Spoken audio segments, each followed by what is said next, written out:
We have no vicar tonight, so you're not going to have any prayers from us. Somebody will.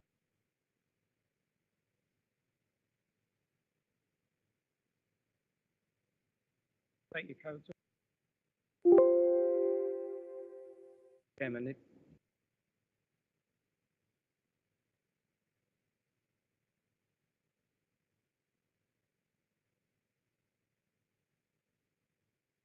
if I could say, if all members would remain standing, we've obviously sad news that in the last few days we've lost Councillor Delith Miles and Councillor Ian Dimmock. Therefore, we're now going to minute silence. Both of the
Thank you, members.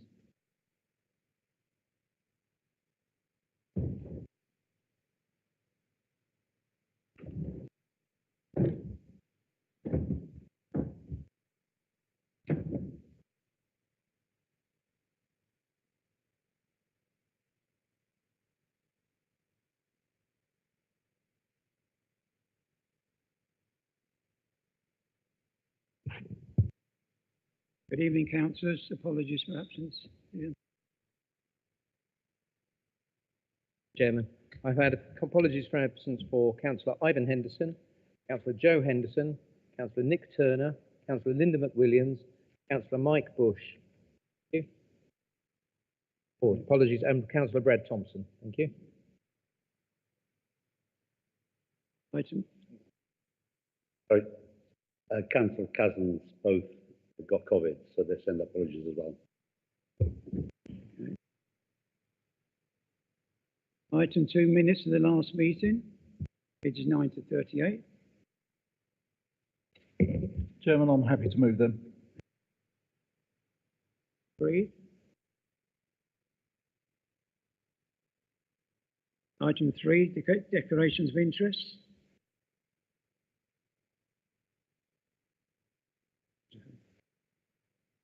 Mr. Fairley, yes. Thank you, Chairman. I would like to declare a disclosable pecuniary interest and non-registrable interest in regard to agenda items relating to National Grid Norwich to Tilbury electricity power line connection project. Land to be impacted by proposed cable routes, pylons and substations within the district of Tendring is vast. My immediate family do own and farm land along these routes. Same for wider family members and friends. I have been granted a dispensation under section 33 2C of the Localism Act 2012, allowing me to participate in the vote. The reason for the decision is on the grounds that it is in the interests of persons living in the authority's area for this dispensation to be granted.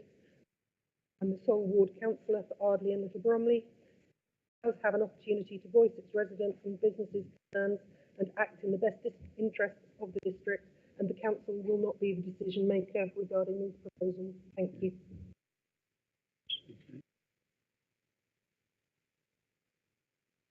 Announcements by the chairman. I've actually circulated a bit of paper what I've been up to in the last 2 or 3 months. You all should have one on your table there. Very enjoyable. Germany was, I have to say.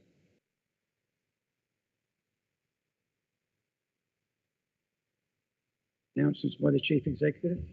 Number 5. Thank you, Chairman. As it was stated at the beginning, the recently passed former district councillor is Councillor Ian Dimmock of Alresford, who served for 8 years on the council between 1999 and 2007. He was appointed as the chairman of the Development Control Committee between 2001 and 2003, and then the Regulatory Committee between 2003 and 2007. Councillor Delith Miles of Walton served on the council for 12 years between 2011 and 2023. Delith held several vice chairman and chairman roles of committees, including community leadership and partnerships, corporate management, education and skills, and council tax. Until recently, Councillor Miles was also a member of the Brinton and Walton Town Council before resigning from there a few weeks before her passing. I know that many of us knew her very well. I would just like to say I find it blessing to have served very closely with me on the Nays Management Board from the inception of the Nays building, which she worked tirelessly around with her local community as to the Nays and what was going to be best for getting out of the Nays Centre, which we did. She was then an ardent supporter of the Nays and the Nays Centre once it was in place, and I will always with Della particular on those.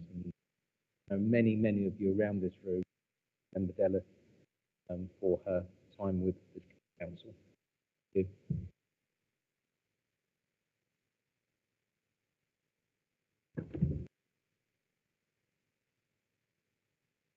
Thank you, Chairman. I just wanted to say a couple of words around Councillor Delith Miles. I think some of it has already been taken by the Chief Exec, and they were fine words. But for me, Delith was a passionate ward councillor who worked tirelessly with her ward and her community. She was a bit of a mentor for me, and like some of you, I was very fond of her. The one thing I will always remember, and that we can all probably agree on, that Delith loved to chat. She will be missed, and my thoughts go to her family and her friends. Jim.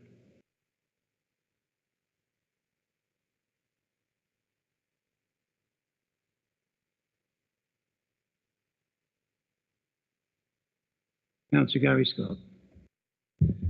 Thank you, Chairman. I will be saying a few words about Councillor Ian Dimmock. When I got elected in 2002, Ian Dimmock was the councillor for Alresford, Thorrington and Freighting when it was back then. And I became eventually his ward partner, and we worked together for 13 months onwards as ward partners, and then the boundaries changed again. I knew Ian Dimmock as a fellow Alresfordian, as well as Councillor Anne Wiggins knew Ian Dimmock. He was a hard-working ward councillor. He served his residents well in the three communities. He was involved with many things in Alresford, the village hall, and other interested groups there. And he always put things first. He always went to assist people, and he'd be sadly missed. His memorial service was a couple of weeks ago, and the church was packed out with fellow Alresfordians and political people from the Conservative Party. Obviously not my party, but we did work together really well. And Sir Bernard Jenkins was there and had some really good comments and memorial moments of Councillor Ian Dimmock. So thank you. I just wanted to have a few words about Councillor.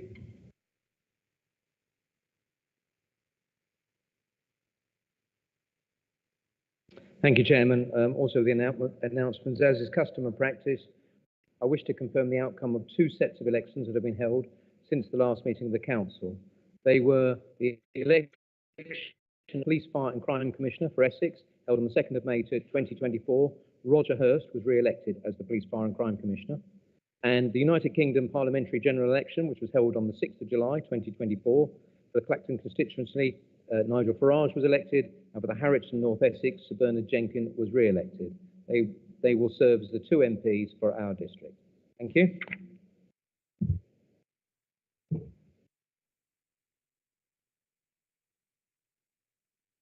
Item 7, statements by the members of the Cabinet.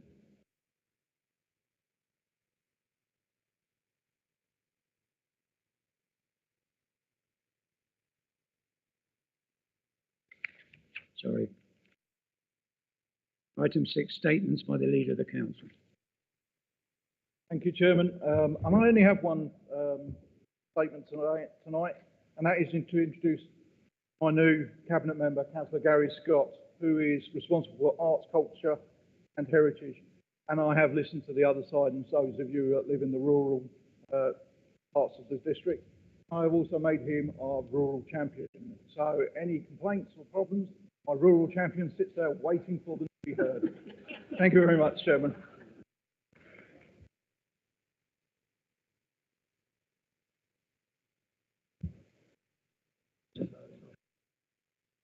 Statements by members of the Cabinet.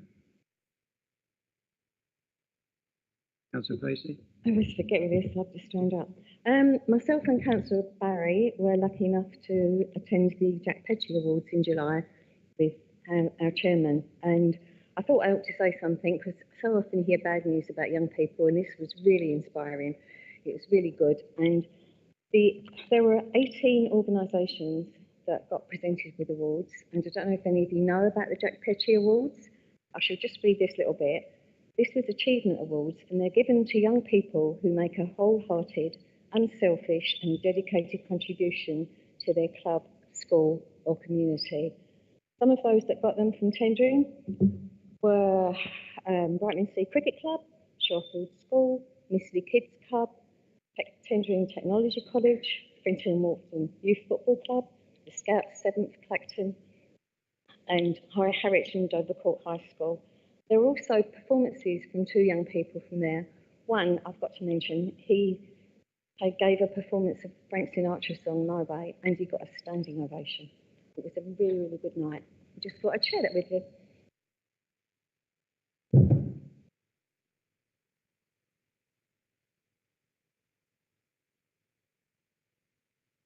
Councillor Platt. Thank you very much, Mr. Chairman. I rise to congratulate the former chairman, Councillor Scott, on his rise to cabinet for arts, culture and heritage, and now we hear rural champion. I'm delighted to hear that culture is back at Tendring District Council.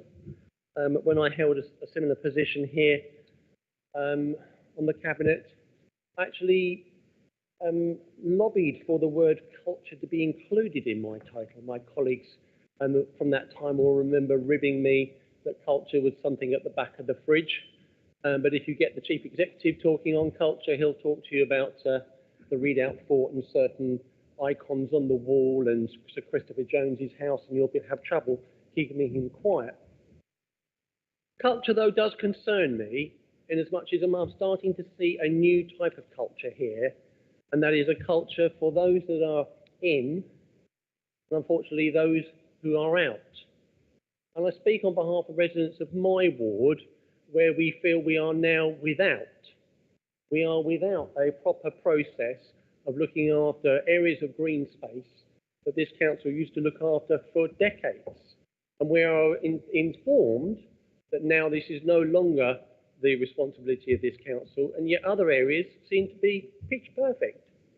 I think I'll leave it there. I might come back to that later. Thank you, Chairman.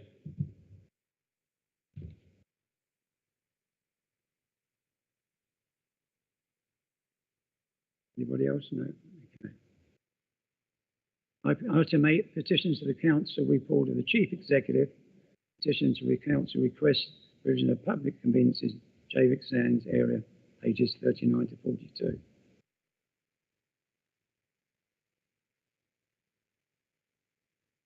Councillor Cox. Okay. Thank you, Chairman. And in moving that the contents of this report be received and noted, may I refer members to my original comments at page 39 of the agenda, and also to say, make comments that say that Tendring District Council currently has 27 public conveniences across the district, with 17 open throughout the year. The service is non-statutory, but we realise public conveniences are an important service in any seaside area. Toilets to the rear of the Sweet Tina's shop were replaced recently with new toilets at the Sunspot development.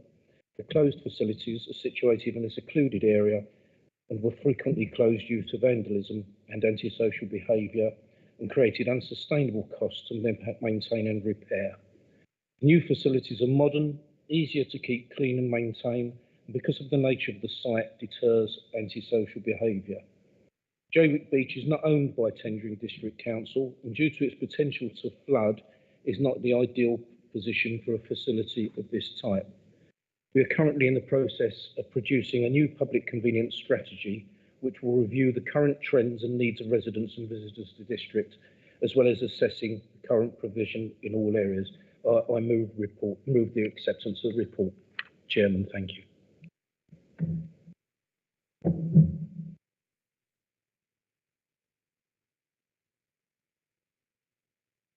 Questions 9. Questions pursuant to the Council Procedure Rule 10.1. Are none.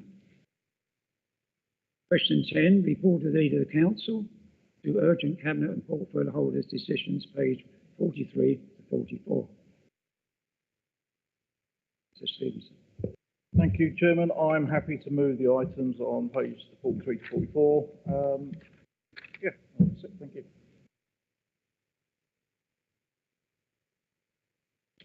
All agree? Agreed. Apologies, Chairman, I was just a smidgen slow there. If I may, just to, for members' information, at the Essex Leaders and Chief Executive meeting, we took this item back to the Essex Leaders and Chief Executive, and a submission was also made by this council, which was signed on behalf of all 15 of the councils in Essex. That's the County Council, the 2 unitaries, and the 12 district councils. And it says this letter represents the views of the 15 council leaders of Greater Essex. This letter is written in response to the current proposals of National Grid Energy Transmission to introduce a new overhead pylons the length of our county. This letter is an addition to the individual consultation response you will have received from each local authority. Needless to say, it is the particular letter was in opposition to those. We will circulate it to all. If I may, members, and I can suggest that if you want to discuss that, you have got an item later on. This was just for the clarity of that, unless it's got Councillor. Councillor Willigani. Thank you, Mr. Chairman. Can I offer my thanks to the Chief Executive and the Leader for having organised that? We did discuss it as a potential option to reaffirm the objection that the Council has already placed twice before now, and hopefully, and also what the local plan committee came up with. But that's a really positive thing that the Essex Leaders and Chief Exec have come up with a very strongly worded letter.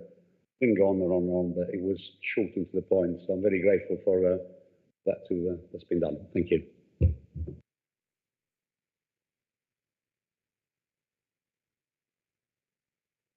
Item 11, minutes of the committees, page 45 to 204. Chairman, if it pleases the Council, I'm happy to move them en bloc. Agreed.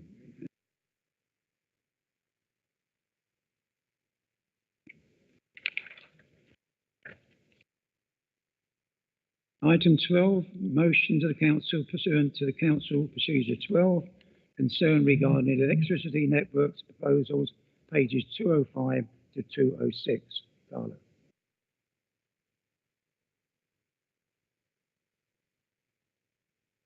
Thank you, Chairman. This council notes that the National Grid Electricity Transmission's third and final statutory consultation has now closed, but the consultation response from this council was submitted prior to the extended closing date of 26th of July 2024. This council is fully aware that National Grid's proposals will also create and cause the need for 5 estuaries, North Falls and Tarkon Energy Limited projects land on the district's coast with their own proposed cables running across our district, their own substations, and Tarkon Energy Limited, a future interconnector will be required. Cumulative impacts of these projects threaten a potentially devastating effect for our district. This council therefore remains dissatisfied that alternative options have not been given due and proper consideration in the planning process to date to remove or otherwise mitigate these effects, including impacts on our highways, our local economy, the environment, our landscapes and heritage, farm businesses, and the health and well-being of our communities, to highlight but a few. This council recognises that the country has had a change of government, the new Secretary of State for Energy Security and Net Zero appointed in Ed Miliband MP. Therefore, this council continues to express its deep concerns. These electricity network proposals calls upon the leader of the council to write to the Secretary of State for Energy and Security and Net Zero, Ed Miliband MP, to A, congratulate him on his appointment, B, request him to consider as a long-term strategic solution an integrated offshore grid as elsewhere in Europe, asking for the overall cost comparison to be assessed and reported. C, request that he re-examines the Norwich to Tilbury proposals, given that North Wales and Five Estuaries have expressed themselves more than happy to connect offshore. The National Grid's electricity system operator has identified affordable, deliverable alternatives to manage the case. D, requests also that the Tarkon interconnector should not be allowed to proceed at all, given the work by ESO and ARUP demonstrating that it is against the national interest, raises costs for UK taxpayers by some £5 billion. E points out that HVDC undergrounding, which is also being done in Germany, has been assessed by National Grid Electricity Transmission as being better and cheaper than pylons within its Eastern Greenlink consultation. Requests the same should be investigated for Norwich to Tilbury. F requests that further to ESO modelling, to make the best use of power available in the east of England, that he considers upgrades to reinforce the existing grid, to include options such as TS conductors technology, which is being prioritised in policy in USA, enable use of existing brownfield sites, landing points, considers North Wales and Five Estuaries connecting to an offshore cable such as Sea-Link. In addition, this council calls upon the leader of the council, Right Bernard Jenkin, MP for Harrington North Essex, Nigel Farage, MP for Clacton, including a copy of the letter sent to the Secretary of State for Energy Security and Net Zero, Ed Miliband MP, requesting them each to consider and take all possible actions open to them as our members of Parliament to support this council's position.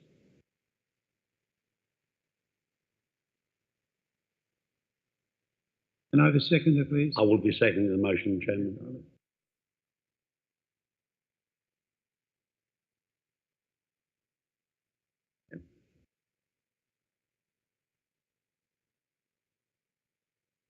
Sorry, Chairman. The East Anglian and Essex coastline host some of the largest and most valuable wind farms to date. However, the piecemeal delivery for offshore developers to reach connections given by National Grid under the nationally significant infrastructure project process has yet to catch up with technology and common sense. There are other options which would support the UK's aims to increase delivery which have not been consulted on, but could be far better for tendering and all parties involved. These must be properly considered. Bringing their East Anglian connection node substation to Ardleigh to enable the connections for Five Estuaries, North Wales and Tarkon Energy, National Grid will cause our district to be ripped apart. Cumulative impacts will be devastating. And it is urgent because economic damage due to this piecemeal process is already happening to our farming businesses. There is also the untold story of impact on mental health for stress and anxiety related directly to these projects. If permissions are given, there is no guarantee of alignment for project delivery. We could easily see a decade of disruption hitting our district's economy.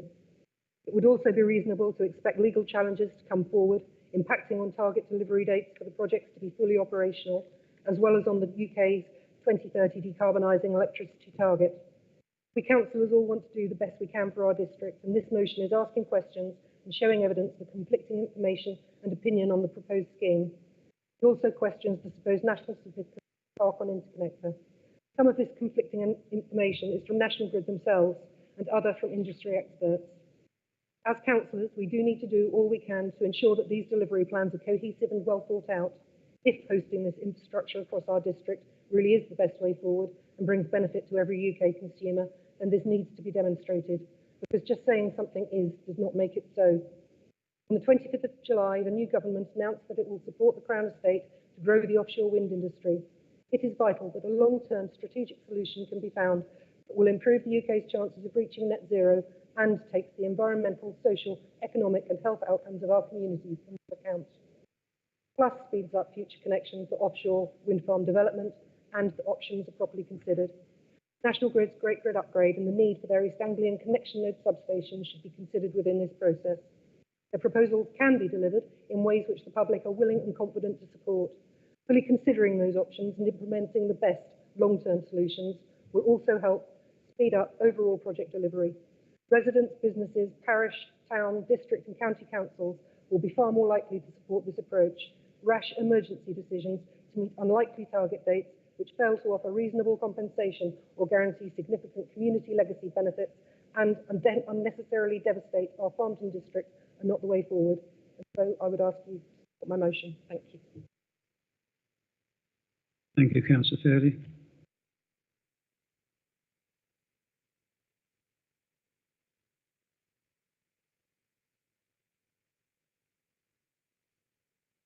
Thank you, Chairman. I thought I'll speak now as opposed to doing at the end. I welcome this opportunity for this council to once again reaffirm its opposition to this project. National Grid has indeed conducted and organised several rounds of consultations where so many of us have made our comments loud and clear. Sadly, the whole exercise has been an utter complete waste of time. Besides undergrounding a few more metres of cables in the Devon Vale area of outstanding national beauty, very little has changed since the launch of it of the project in the spring of 2022. I've now submitted 3 letters of objection to National Grid, stressing out my concerns and those of my residents and the damage that this proposal will cause to our district. To give a flavour, some of them are the massive carbon output by the millions of tons of concrete needed to shut up the 52-metre tall pylons, the complete dismissal to consider an underwater option for the transmission cables, the damage to the environmental landscape, and the lengthy and costly eventual legal disputes. Additionally, when we'll experience extreme weather events such as winter storm as we've already had, there will be energy outages and shortages, as no doubt power lines will be affected. The villages of Little Bromley and Ardley will be subjected to an unbearably high level of AGVs movements, a newer permanent service access road, and the most inappropriate widening of Bentley Road, which will change its sort of feel and character forever. How will farmer and landowners be possibly compensated for the land they will lose forever? They will be forced to sterilize up to 10% of their land, and not only they will lose income from the lost crop in perpetuity, but the compensation packages are simply derisory. They are extremely concerned about the legacy impact on soil quality in terms of disturbance from energy being transported through the cables, and other proposals will affect their livelihoods. Now that the scheme is progressing, no consideration has been given to the impact on many residents' mental health well-being, as we've already heard from Councillor Fairley. This has been hanging over them for a long time now, and looking at the current timescale, it will hang over them for many years to come. National Grid completely failed to address the cumulative impact of this development on urban landscape, transportation, land issues, and the permanent harm to our communities. So in closing, I will make my final and obvious comment that all these issues can be addressed and resolved through proper consideration of developing an offshore solution, as this motion is suggesting. I would strongly urge everyone in this chamber to get behind what we're calling for and send a strong message to National Grid to do the right thing, listen to what we're all saying, and come up with a proposal that can be supported by everyone. Thank you, Mr. Chairman.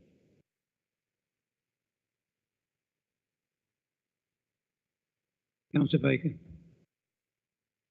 Thank you, Chairman. I think it's only right that I rise to speak on this motion and say that I fully support Councillor Fairley's motion, as do my colleagues within the Tendering Independent Group, and hopefully the rest of my councillor colleagues on both sides. I'd like to thank Councillor Fairley for bringing this motion to Council and for sharing the details of it within it with both myself and the Leader of the Council prior to submitting it. I believe it might be the first time that an opposition motion has been shared with the administration in recent years, asking for support and also if anything could be added to make it stronger. The last paragraph of the motion was suggested by myself, as I think it's vitally important that both our elected MPs are asked to support this council and their constituents in relation to this matter. I will try and be brief, Chairman, in what I have to say. While I consider the move to renewable energy to be of huge importance, whether it be wind, solar or hydro, it surely cannot be at the expense of devastating huge areas of land using technology from the distant past. It beggars belief that by damaging the environment in such a devastating way, both physically and economically, by the construction of the project, for no doubt a long time, as well as the impacts that were already mentioned, how can that ever be outweighed by the potential benefits? I don't think it can. We always made aware that planning applications development should increase biodiversity. This is not going to do that at all. This project, it will take far too long to recover. As we are all aware from Councillor Fairley's comprehensive introduction to this motion and Councillor Guglielmi's comments, National Grid has consulted on one option only, despite the fact there are other options available, such as offshore. And even going so far as to have, it appears, information provided by their own operator, identifying other affordable options. Just because pylon technology is the cheapest option does not mean that it is the best option. Finally, Mr. Chair, as I said at the last Planning Policy and Local Plan Committee, I think it is the first time in my reasonably short period of time in politics that I've seen so many people and organisations united in their opposition and their objection to this scheme and proposal. Parish and town councils across the proposed locations, district, borough, city councils, 3 county councils, and all MPs, whether they are still in office or not, objecting to this National Grid proposal. That must surely send a united message to National Grid and government that other options must be explored and not just decided on cost. I would ask that all councillors, as has been requested before, support the motion, as I will. Thank you, Mr. Chairman. Councillor Mark Stevenson.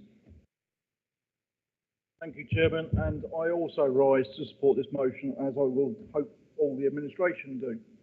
I'd like to thank both Councillor Fairley and Councillor Guglielmi for bringing this motion, as many others have. I did speak to Councillor Bush, who was going to speak on this, but unfortunately he's not well today.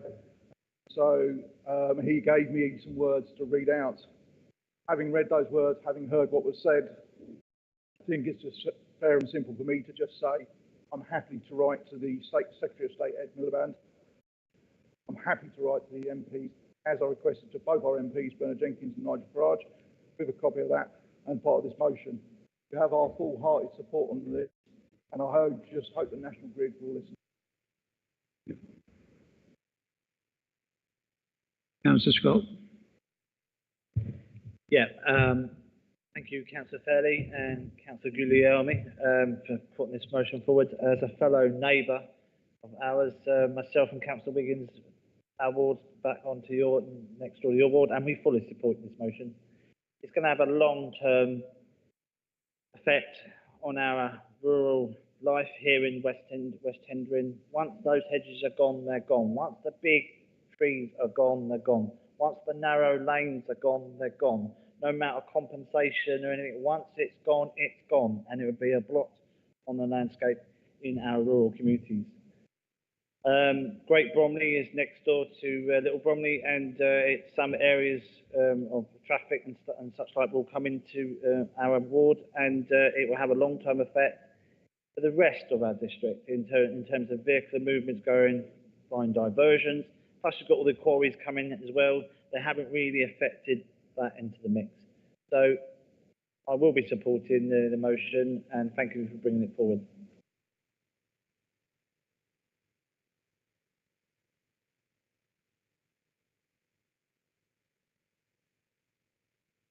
Councillor Fairley. Thank you, Chairman, and thank you for those that have given comments. There is a huge amount of concern. The level of objection across the 184-kilometre route is unprecedented, and the impacts are too severe. There's a huge amount of work to reach net zero, and we all see projects will need a massive amount of infrastructure, but it's got to be done the right way. People's concerns, as is being reported, it's not NIMBYism, it's not climate delivery denialism, they're genuine fears that this delivery plan is not the best way. National Policy Statement EN5, updated in January this year, states that even residual impact is unacceptable and highlights the need to use alternative routes where they are available, even if they cost more. So affordable, deliverable alternatives to the current proposals have been identified. Whatever transmission infrastructure there is, communities and farmers should not have to bear the burden without proper levels of compensation. We live in the breadbasket of England, called so because it's the finest food production land in the UK. Farmers aren't against progress and services with wayleaves across agricultural land all the time. But these routes, with more to come, leave farmers in an impossible situation for business planning, and where acres are permanently taken, farms become unviable. Rural communities will be lost, and the impact of the tendering, all of which has been mentioned on construction, highways and our economy, will be severe. An integrated offshore grid must be considered, and although HVDC undergrounding may have a greater initial cost, the lifetime costs are reportedly less. I'd like to finish by saying this. It's beneficial for our planning committee to carry out site visits prior to determining a planning application, and this should be the same. Ardley and Little Bromley are where 5 estuaries, North Falls and Tarkon have been given connections to National Grid. So I'd like to extend a personal invitation to Mr Miliband to visit my ward before the project proceeds any further to better understand my residents' concerns. And that's open to both our MPs and any fellow councillors as well. Thank you. Thank you, Councillor Fairley. Councillor Stevenson. Thank you, Chairman, and I'll reaffirm what I've said earlier. I am happy to write to both MPs and Ed Miliband, and I'll even extend, as we've already been working in cooperation on this motion, the olive branch of you helping me with those letters to ensure that we capture fully the intent of this motion. So thank you, Chairman. I ask all my colleagues to vote on this, and so tonight we have a completely unanimous vote on that. Thank you very much.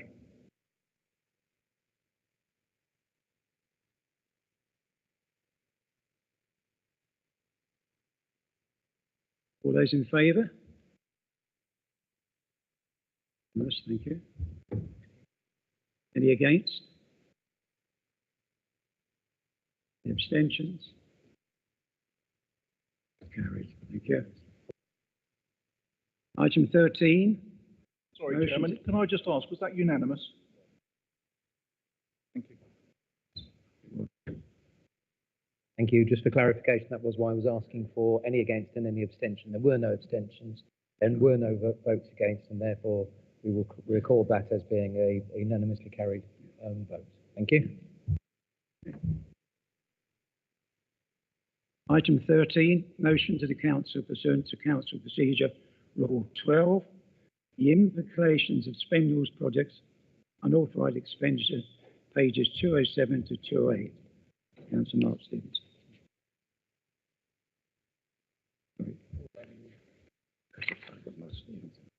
Sorry, Paul. Thank you, Chairman. I'll read my motion out for the Council. It's in 4 parts, and I shall start with A. This Council expresses its concern with the failure to maintain control of the Council's expenditure during the delivery of the Spendals project, which has had a detrimental effect not only on the Council's finances, but also on its reputation locally and nationally. B. This Council notes the swift and exceptional actions taken by the statutory officers as reported to Cabinet in May 2024 and subsequently considered by the Resources and Services Committee on Monday the 22nd of July 2024. C. The Council expresses its disappointment to the Leader of the Council's response that when asked whether he would like to apologise for the error happening, as the Executive had done, he declined. D. This issue brings into question the effectiveness of and culture towards governance, risk management and communication this Cabinet has adopted. To restore confidence in the Cabinet, this Council looks forward to receiving the findings of the Portfolio Holders' Review of the performance and project management of all existing projects within their respective portfolios, as recommended by the Resources and Services Overview and Scrutiny Committee on Monday, the 22nd of July, 2024. Thank you, Chairman.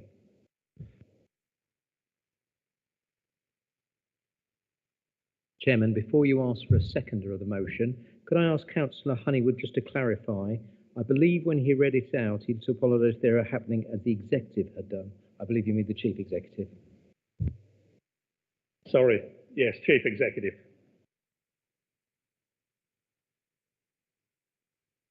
Have a seconder? Councillor Griffiths. Thank you, Mr. Chairman. Do you wish me to speak on the... Councillor Holywood. Chairman, sorry. Like me to speak now? Yeah.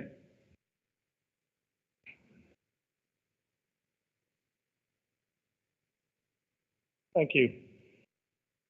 Unauthorised expenditure is a serious issue. It has put us on the map for all the wrong reasons.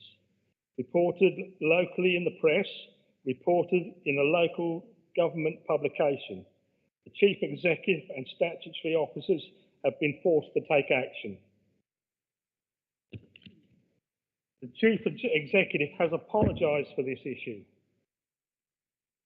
And I would ask, what is the role of the Leader of the Council? And for that, I would point towards the words of a previous leader.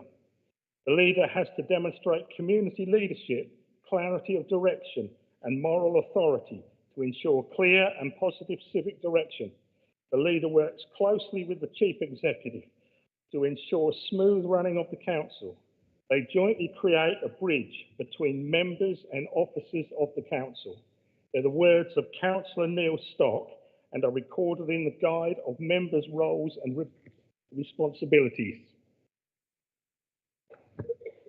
The brief record of events covered on pages 187 and 190 of the agenda show things were not as they should be. Problems were known about in February, but in March this council was told, as for Spendles, that is going fine. We are hoping to see that delivered 1 month later than possible. We were assured of the final figure, and then the Chief Executive stepped in to approve another 60,000. This doesn't look good. Portfolio holders undertaking a review will help to restore confidence in the Council. The Resources and Services Overview and Scrutiny Committee has acted unanimously. Recommendation 4, page 194, requests portfolio holders review all existing projects within their respective portfolios and report their findings.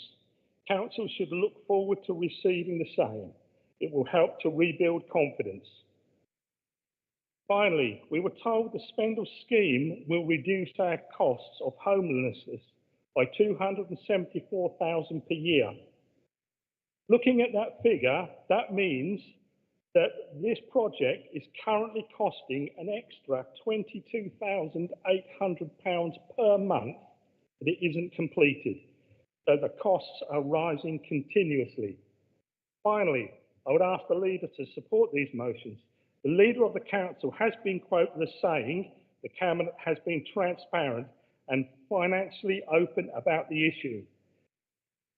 Supporting this motion means that those who have concerns will hear their concerns reported back, whether they're true or false. Those that do not have concerns have the opportunity to hear that they were right and my concerns were unfounded, which I hope is the case.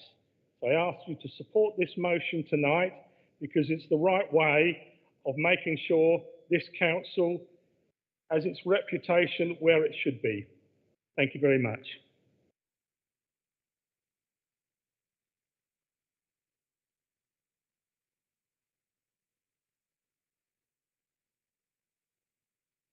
Right, Councillor Griffiths, have you reserved your right or did you want to speak now? Now, thank you, Mr. Chairman. Councillor Stevens may remember in a previous administration that I raised the costings of both Spendles and the Sunspot when he was chairman of scrutiny. Now, whilst we both agree that these are good projects and will undoubtedly benefit the community in our district, there has to be concerns that if we're not able to control present and current expenditure projects going forward, we not only risk the financial stability of this administration, but also administrations that may be forced to pick up the financial pieces. It's also my concern that given some very important projects going forward, such as the Freeport Garden City communities and levelling up, that we as a council must have control of our project expenditure, our budgets and our performance. If we can't do this, then we have serious issues and really could compromise the council and damage not only its reputation but also the aspirations of our community. Whilst I'm reasonably encouraged at the reports that there is an investigation going on this, I think it's vital that we sort this out so that we have confidence going forward. I don't believe that this is just a problem for this administration. I think there are certain issues in the past, certainly around the Spendles and Sons spot projects in the previous administration, and these were concerns that I raised that sadly don't appear to be addressed as we're looking at this motion today. I would urge everyone to give consideration to this motion because I believe it's vitally important that as tendering goes forward, it goes forward on a firm financial footing where we are fully aware of all our costings, both now and in the future. Thank you very much.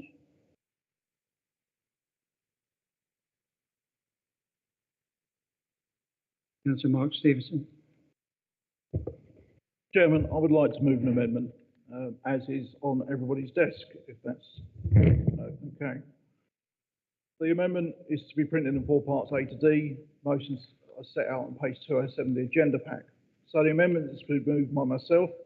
The proposals A and B in the motions are to remain unamended. Proposal C is to be reworded to, this council notes the statements given by the leader of the council to the Resource and Service Overview and Scrutiny Committee on the 22nd of July 2024 about the monitoring of budgets, performance and risk through Cabinet and by portfolio holders, and that the appropriate time to make a further statement on the previously unauthorised expenditure on the Spendles project will be when Cabinet has all the information that will come out of the investigation by the Chief Executive that is currently ongoing. It is my intention to delete Proposal D.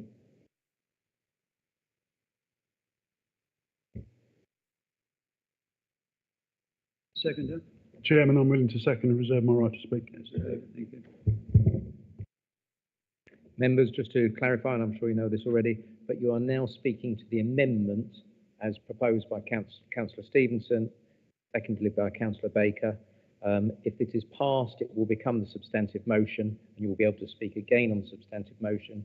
If it falls, then we revert back to the original motion, which is within your book, as read out by Councillor Honeywood, and you'll be able to speak on that one. Thank you.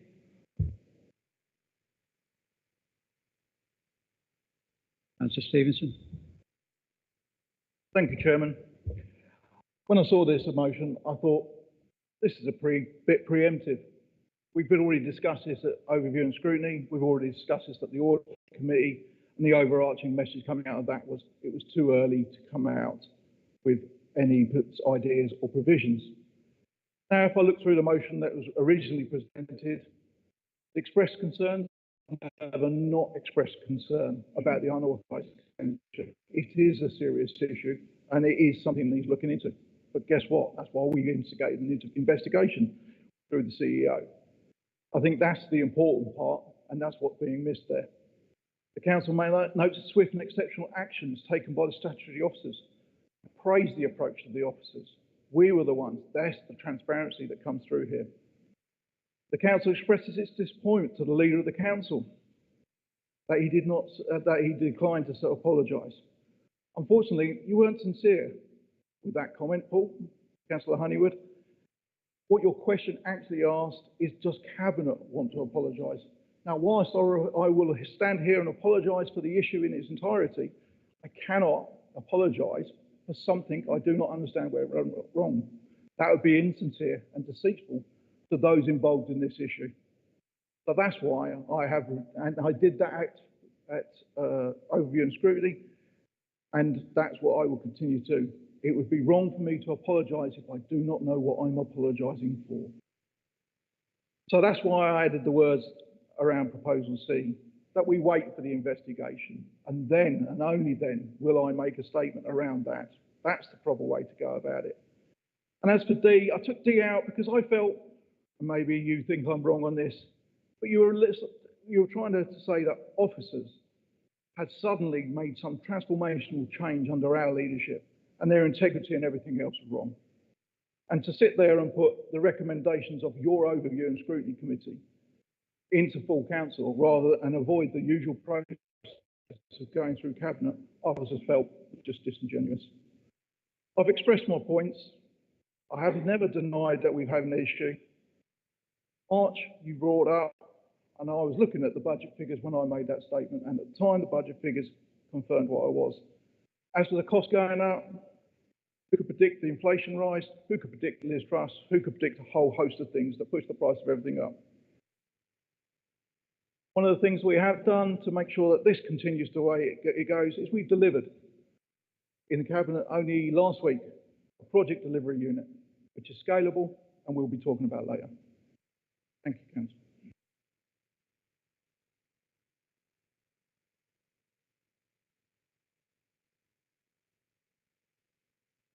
Councillor Bray. Thank you, Chairman. that was a bit loud. I'll be very brief. First of all, I'd like to speak about Part B. The Council's swift response, I think every congratulations should be given to that, and I do agree with the Leader of the Council that that was done quickly, and I congratulate them for doing that. I'm not sure that the amendment as put forward doesn't negate the original motion. However, let's put that to one side because I'm happy to look at that. I think the biggest concern of what we'll be looking for in the investigation, I'm happy to leave real comments until then, is to ensure that the investigation, when it reports back fully and as transparently as possible. I have every confidence in the Leader of the Council to do that. I've said that with a smile. Also, the other thing I think that concerns us, when something like this goes wrong, what you immediately become concerned about is that there are other things also going wrong around it. So what I would also like some assurance of is that we're looking at the other projects that we're working on at the moment to ensure that some similar issue isn't occurring with those. I think we'd like some assurance in that area as well. We are talking about taxpayers' money, and we're talking about quite a lot of it. Therefore, I think those assurances would be very welcome by everybody in the council. Other than that, Chairman, I think any further comments should be left until after the investigation, and no doubt I'll have something further to say then.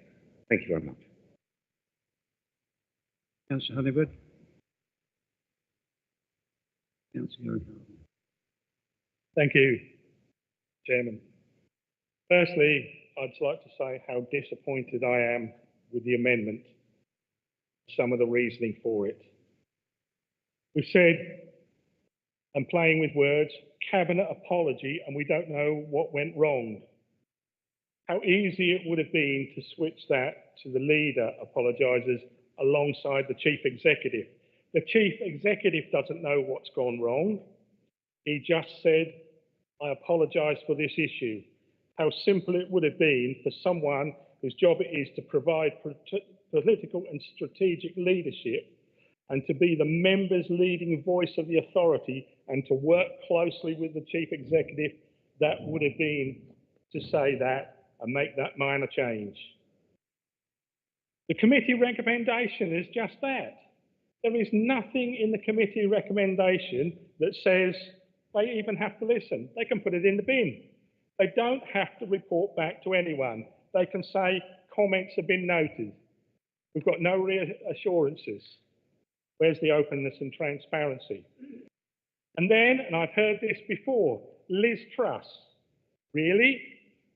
The simple truth is that this council has done an unauthorised expenditure. What that means is money was spent without fully being known about. It's nothing to do with rising prices. It's nothing to do with the cost went up and then we made a decision to spend extra. The simple plain fact is money was spent and this council didn't know about it. And using excuses like Liz Truss, and I'm no fan of Liz Truss's, is just wrong. We need to step up and we need to say we got it wrong, and we're publicly saying we're trying to put things right. Without that, those that grant money to the council are going to wonder what on earth's going on in tendering. I'm sorry, I cannot support this amended motion. It's just an attempt to push things along a bit further while we hand over 22,000 per month as Spendles ticks on incomplete with still no completion date. Thank you, Chairman. Councillor Calver. Stacey to go. Thank you, Chair. This is the first meeting, ordinary meeting of the council that has taken place since Councillor Carlo Guglielmi stood down as leader of the Conservative group. And I would just like to actually thank and congratulate Carlo on the manner in which he conducted himself during his year in that role. And in that year, every time that the Sunspot, Starlings or Spindles was raised by a member of the cabinet, the new administration, Carlo would quite correctly and quite reasonably rise to remind everybody that these were all projects brought forward by the previous Conservative administration. He was quite right to do so, they were, and they were entitled to their share of the credit for what has been achieved. Contrast that to what we have just heard from the new leader of the Conservative group. Councillor Griffiths was courteous and honourable in stating that there were issues under the previous Conservative-led administration. We certainly didn't hear that from Councillor Honeywood, who was the housing portfolio holder in the previous administration. All he has done is attempt to deflect, deny, and dump the responsibility onto the new administration. To be honest, his contribution so far has been rather shabby. In the past, his colleagues could just say, oh, well, that's Paul putting his political hat on. But they can't do that anymore. He's now leader of the group. So when he speaks for all of them. And I'm sure, because I have the greatest respect for those sitting opposite, that a lot of them are actually privately very embarrassed about what has just happened. The positive thing is this motion has given the opportunity to congratulate the leader, the new cabinet, the chief executive and senior management for the action that has been taken to ensure that lessons are learned, methods are put in place to prevent this from happening again and to learn from it. No witch hunt, no scapegoats, no heads will roll. Their actions have been exactly what is needed, and that is the only positive thing from, as I say, what is a rather shabby motion, is that it has given the opportunity to congratulate them for their actions. Thank you, Chair. Councillor Peter Harris. Thank you, Chairman. The first thing I'd like to say is, whatever the findings are of this investigation, behind all of this is a fantastic project. And I ideally hope that, this comes to fruition as quickly as possible, because it's certainly needed. And we look forward to that day. I wanted to say that, I sit on the Resources and Services Overview Committee, and I was present on the 22nd of July when Councillor Baker and Councillor Stevenson appeared in front of our committee, including the Chief Executive as well. And on that night, we all shared our concerns about the overspend, and we had lots of questions, and I asked quite a few questions on the evening, and to be honest, I had quite a lot more questions to ask on the evening, but I stopped asking those questions when it became very clear that we had to really wait for the investigation to come about, when the facts will come out, and whether it was right at the beginning when the original survey was done, original plan, the quantity surveyor, the CCTV surveys of drainage, etc., etc., etc. there's loads of questions that need to be asked right from the beginning. And yes, of course, inflation will take a big part of that as well. But there are questions about how the unauthorised expenditure actually happened. I'm quite prepared, and I said on the evening as well, to wait until the findings of this investigation happens. We know that it's an internal investigation that involves officers, and obviously the Cabinet will be informed. You know, I look forward to that coming back to the Overview and Scrutiny Committee, and when we can, you know, discuss the findings, and we can listen to the leader and the portfolio holder on the lessons learned. And also, as my colleague Councillor Bray said, I look forward to sort of reassurance that this isn't going to happen on any other project. But, you know, until that investigation comes about with the answers, one, I mean, I actually agree with the leader of the council that it's very difficult to apologise for something that, you know, we don't actually know who, what, when, how, etc. And I think, you know, I'm sure, you know, he regrets very much the situation, but actually to apologise for the actual how it happened, he doesn't know, because, you know, we haven't found that out yet, and I don't think any of us know that. So I just wanted to say that I'm quite prepared to wait for the investigation, the findings, and then on that, then, you know, we can reassure all members that it's been thoroughly investigated, and also all residents. Thank you. Councillor Mark Stevens. Councillor Lindley. Thank you, Chairman. It would be wrong of me not to at least say something, wouldn't it? Yes, worries me that it went overspent. I said the following at Cabinet on the 24th of May, as well as seeking additional funding to address issues that were not within the original specifications, with many only coming to light during the course of this project. Cabinet on Cabinet agenda on the 24th of May, it was reported that the financial procedurals were not followed. That's true. We issued a Section 5 statement. In that, instructions were given to the contractor, but there was no authority and no budget agreed to do so. The reasons for that are currently, as has been said more than once, being reviewed internally, and it would be wrong for any of us to comment prior to that review being concluded as to the why, what, where and when, as Councillor Harris has just said. But what I will say, Mr. Chairman, is that the reason for undertaking the project is still very valid. It hasn't changed. Right now, it has not changed. It will provide temporary accommodation for up to 30 families with children, a better place for them to be accommodated than a hotel room, reducing the impact on the children's education and the family's overall health.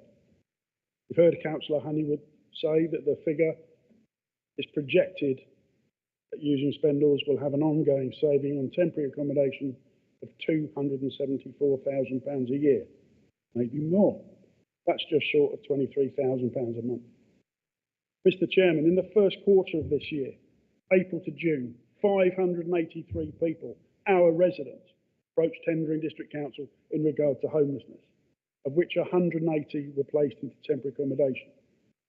And I've stated on more than one occasion that in the calendar year of 2023, there were 369 households placed into temporary accommodation, of which 114 were families with children who had been in temporary accommodation for over 6 weeks, over 30% of the total. The latest figures I've been provided with today is that there are 103 households in temporary accommodation. 48 of those have either pregnant ladies within them or children. And of those 48, 40 have been in temporary accommodation for over 6 weeks. That's unacceptable. And as of today, the daily temporary accommodation cost before any housing benefit subsidy is paid is £8,214. Spendals will make a difference. It will be completed. It will be handed over. When that will be, I cannot say at this time, but I'm hoping it will be soon. I will be voting for the amendment to the motion. Thank you, Chairman. Councillor Mark Stevenson. Thank you, Chairman. There's some very sobering statistics there. We can get caught up in all the other bits and pieces, and I can be criticised for not apologising. So I'm quite happy to sit here and say, well, yet again, I apologise for the issue and the situation the council finds it in. But as I said before, the exact issue I can apologise for, we'll have to wait for the investigation. I don't disagree that we have an unauthorised expenditure. It's being made out that we do. We clearly don't. We put it out there for the whole world to see. The transparency I talk about. And when I talked about Liz Truss and inflation, I wasn't talking about unauthorised expenditure. I was talking about the rising costs that the Councillor Honeywood put in his opening speech. And that was responsible for some of the stuff that we were seeing and not any supposed delay by this administration. But then I'm criticised for delay when I've got an unauthorised spend. Maybe I should have just pushed on with that unauthorised spend, made it bigger. Let's not delay it. You know, this could be a bigger problem for us. But here's the truth of the matter, and as you just heard from Councillor Baker, the unauthorised amount would have been authorised. This is an important project. It needed to be done. You know, the homeless in our district need to be supported and looked after. And as soon as we got this one done, let's see what else comes along. Thank you very much.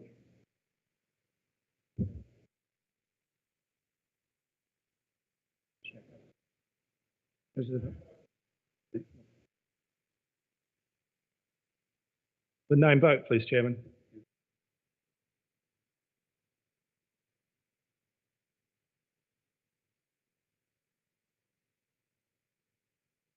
Just have them stand.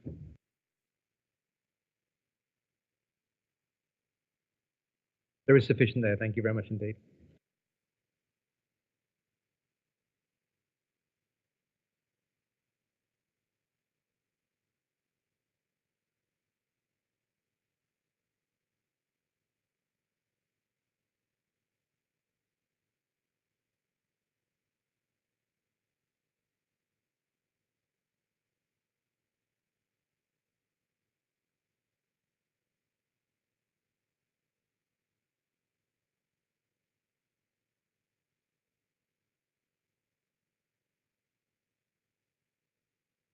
Thank you, members. So you are now voting for or against or abstaining from the amendment as put forward by Councillor Stevenson. Please, when I say your name, please say we are for, against or abstain to the amendment. Councillor Alexander. Against. Councillor Amos.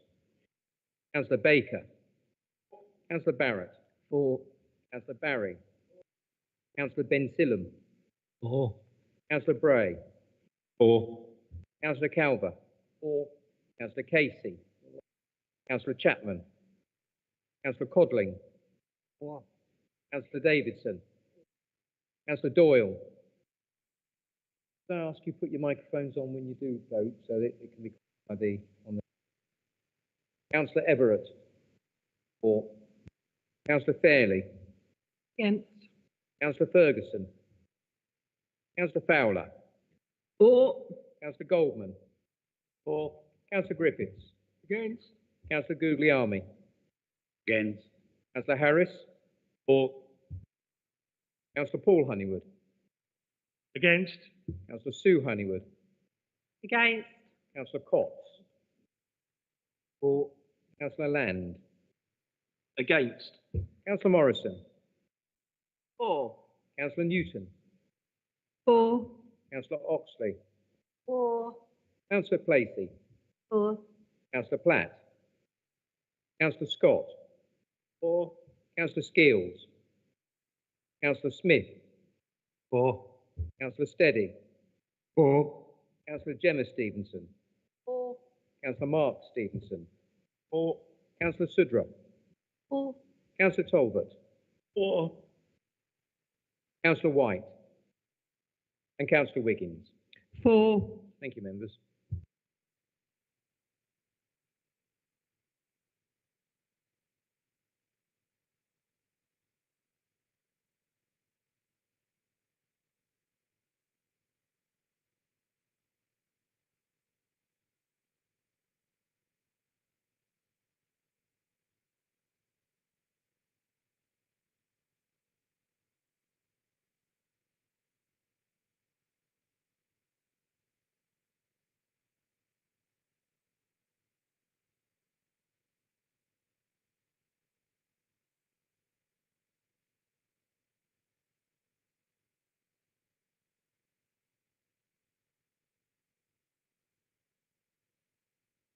Thank you, members. The vote was for 29, against 11, and therefore the amendment was carried.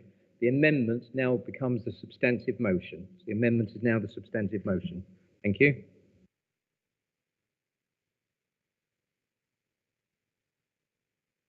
Are there any further comments which members wish to make, or are you going to go to the vote? Chairman, I'm happy to go to the vote.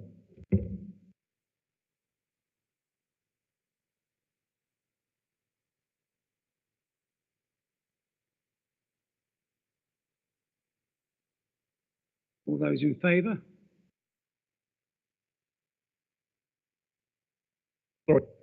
Sorry, Chairman, can we have yet another name vote, please?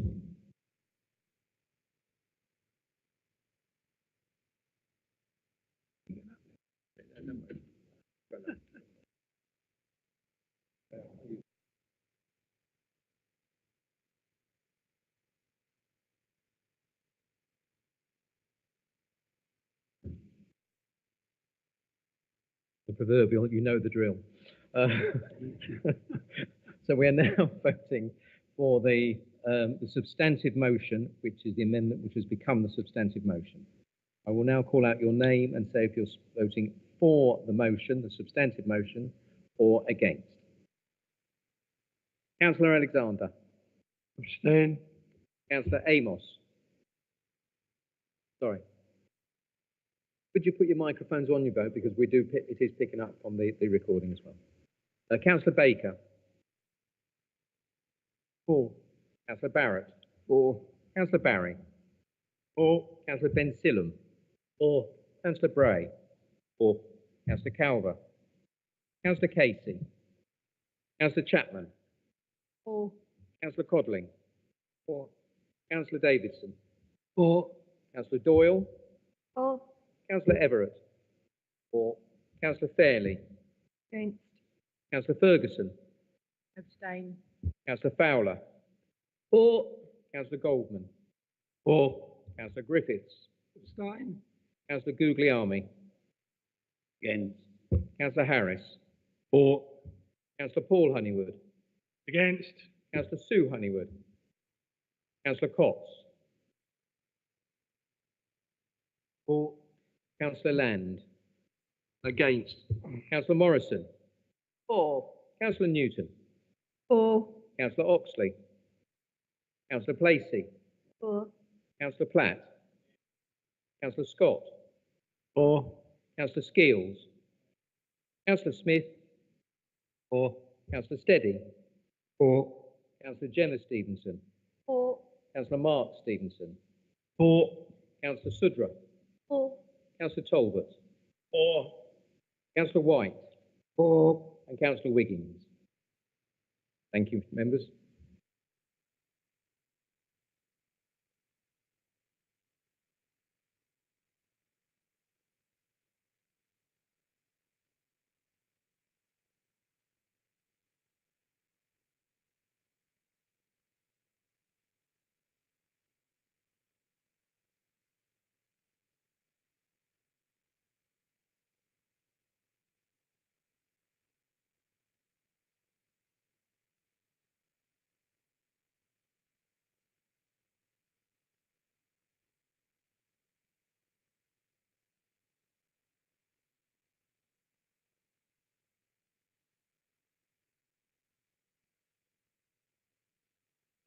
Thank you, members. The result of the vote was for 29, against 8, abstentions 3. Therefore, the substantive motion is carried. Thank you, members.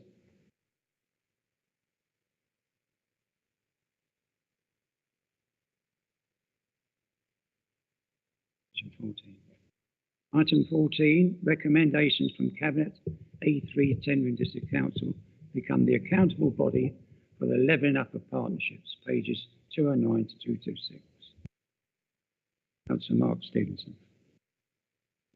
Thank you, Chair, and I'm happy to move this on behalf of my colleague, Councillor Henderson, who is currently on annual leave and wouldn't have been if we hadn't moved the full council because of these general elections. Where shall I start? I think we'll start with the announcement. So the announcements was back in March 2023. We weren't even in administration then. Tendering was chosen as one of 20 places for levelling up partnerships by then what was the DLUC partnering for levelling up. We were given up to £20 million worth of capital funding and a 250k revenue potential from the levelling up partnership.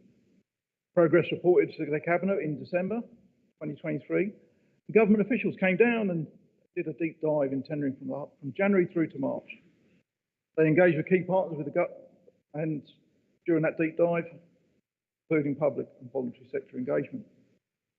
Project ideas were actually chosen by DLUC. So there was quite a few there, and they were the ones that decided after the deep dive which ones would go ahead.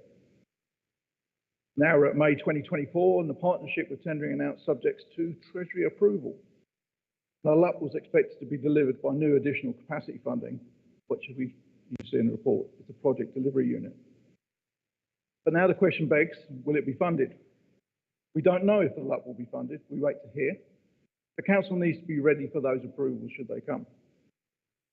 The accountable body is going to be the council, and the council would act as the accountable body for the Levelling Up Partnership. The recommendation for full council to include Levelling Up Partnership within the council body framework is what's set out.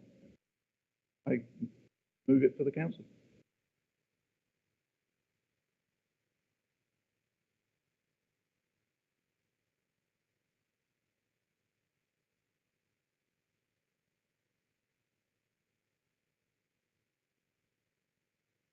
That's Mark Stevens. Chairman, I think I've just moved it. I think we need to go for a vote.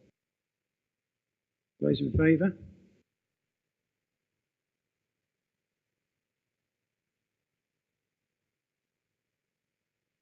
Against? Abstentions?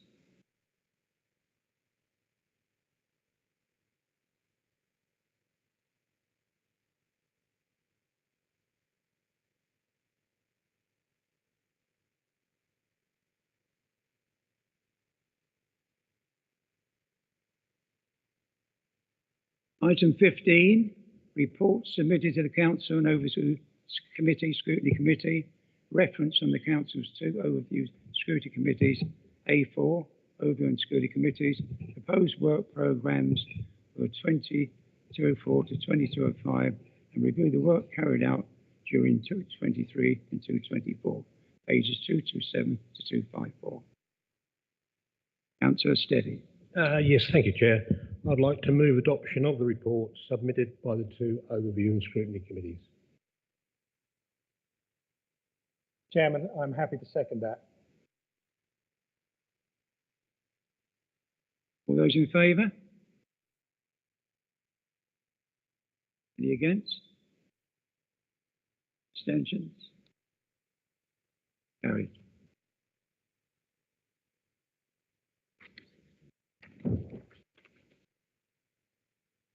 Item 16, reference to the Planning Policy and Local Plan Committee.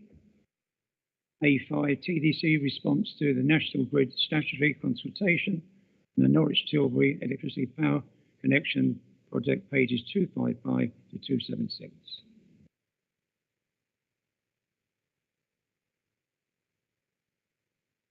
Chairman, I'm happy to move that. Thank you.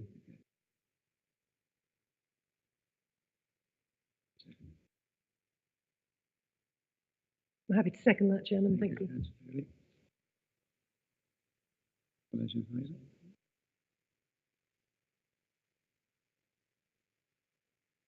All those in favour? Good. Any against? Abstentions?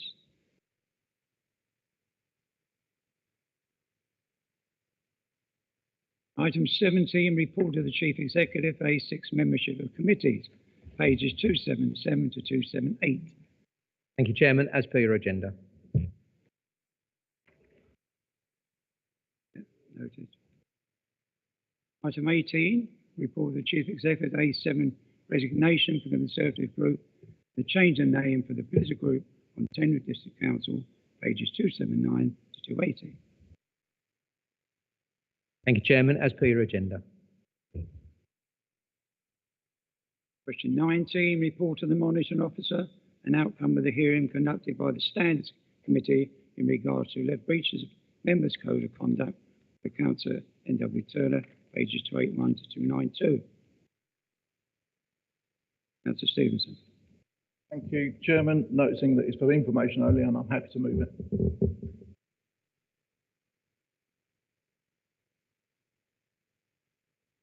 All those in favour? Against? Abstentions?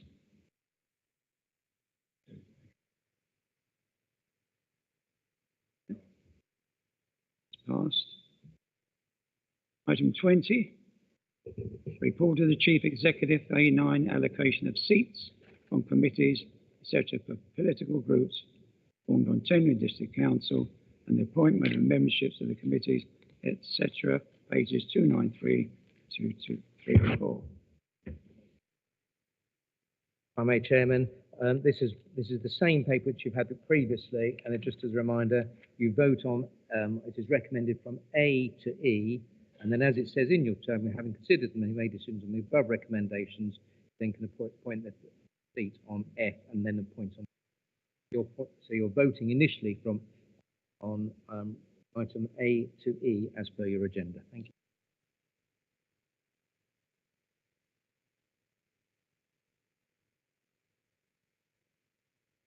Councillor Stephen moved it. Thank you, Chairman. I'm happy to move items A to E as read on pages 298 to 299 of the agenda. Quite happy to second that, Chairman. Those in favour? Against? Abstentions? It's passed unanimously. Thank you.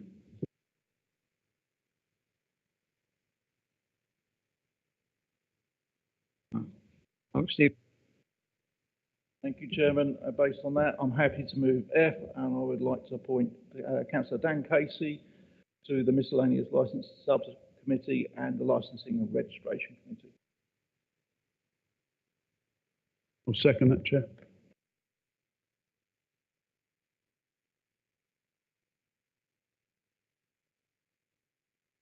All those in favour? Against? Agreed, thank you.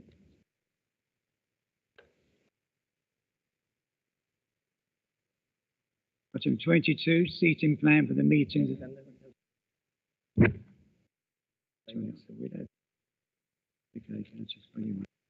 Questions pursuant to the Council Procedure Rule 11.2. Councillor Amos. Thank you, Chairman. I walk my dog through the town centre a couple of times a week, and it's a deep concern to me, and I'm sure many others, the continued decline of the appearance of Clacton town centre. Shops that are closed are showing signs of neglect, they're dirty, and there's vagrancy in them. That's not very good. Whilst I appreciate the old large Clinton car shop has now been taken over by a business, it still leaves a number of shops empty. On the recent visit to Exeter, I was pleasantly impressed by their empty shops, which have now been wrapped, giving the city centre a coherent appearance. My question is, after a recent tied up at Dovercourt Town Centre, when do you anticipate other towns centres in tendering will receive funding to help to do the same? Thank you.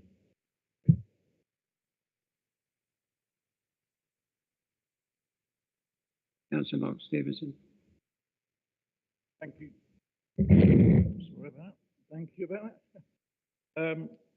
So this is the Economic Growth and Regeneration and Tourism Portfolio Holder, Councillor Henderson's approved response that I should read out on his behalf. He says, "Thank you, Councillor Amos, for your question and for your comments on Dovercourt. I would like to commend the recent improvements in Dovercourt Town Centre, where newly wrapped shop fronts and hanging baskets have revitalised the area. The derelict Starling site has been transferred into the Orwell Street car park and event space. We have also plans to refurbish the eyesores sites at the end of Victoria Street, revamp the Milson Road car park, and with ECC to integrate adult community learning into the library and revitalise the streets from Dovercourt Station to the Victoria statue. The council is committed to improving our town centres across the district. We have introduced a district-wide public space protection order for dog fouling, and with this summer season underway, we have more bins across the district too. We've improved the cleanliness of Clacton with pavement washing, and Frinton's had 156 hours of additional time from the council to support the Anglia in Bloom bid. Talking of blooms, the gardens in Clacton and Holland have been refreshed, and anyone who comes to Clacton Seafront is always stunned by our gardens, which are looking particularly beautiful at the moment. We want to go further. We will announce the successful UK Share Prosperity Fund bids to put on events and promotions across our town centre shortly. Right now, businesses and community groups can apply for a grant of £1,000 from the council to help fund events in towns and villages, which could help bring people into the shopping districts. And further funding for any shop across the district to apply for £5,000 to improve their shopfront to brighten up our high streets went live last Friday. Looking to the future, the new waste contract from 2026 will further improve the cleanliness of our town centres, as a service will be measured by the cleanliness of the streets, not how often they are swept. We have further government funding we are targeting to our town centres. There is a substantial grant of £250,000 from the government's long-term plan for towns. Part of this funding will enable us to tidy up Clacton starting in the early autumn in collaboration with partners in the Town Board and Tourism Group. This funding will complement the planned comprehensive redevelopment of the Clacton Library and Carnarvon Terrace car park, which will start on site next year. There will be improvements in parking, the introduction of EV charging points, and a better public realm. Additionally, there is potential for substantial further funding for Clacton and Jaywick, which we wait to hear from the government on that. As an administration, we are getting things done so that our town centres not only survive, but thrive in the coming years. Thank you, Jim. Councillor Amos, do you want any clarification? Yeah, thank you, Chairman.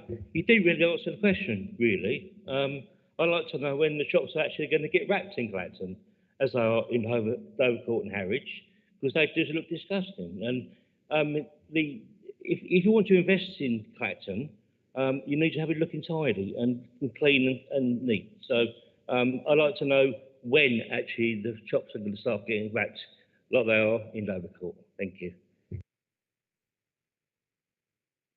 Councillor Mark Stevenson. Thank you, Chairman. The question didn't actually identify itself as pertaining to wraps, but in the speech I just read out, there's a substantial grant of £250,000 for the government's long-term plan for towns. Part of this funding will enable us to tidy up Clacton starting in early autumn, was what was said. So, but it's okay, I'll get you a written copy of this, some of the answers that you need, and if you need any further questions, I'm happy to provide them in writing for you.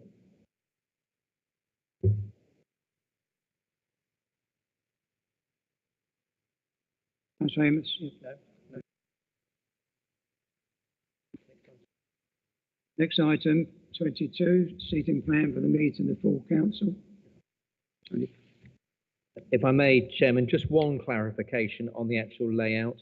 It still says Tendring Residents Alliance. Can I apologise to the group, as obviously we've actually registered early in here around that, and it should be the Reform Group, so my apologies for that. But the actual layout is as it is, just it's the name wrong.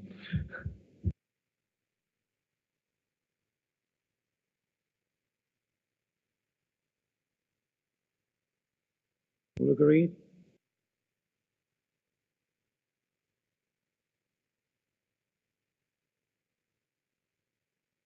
No urgent matters. So the date of the next scheduled full council meeting is Tuesday, the 17th of September at 7:30 here.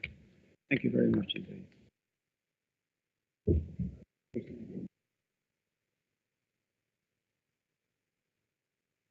Meeting now closed. Please be upstanding.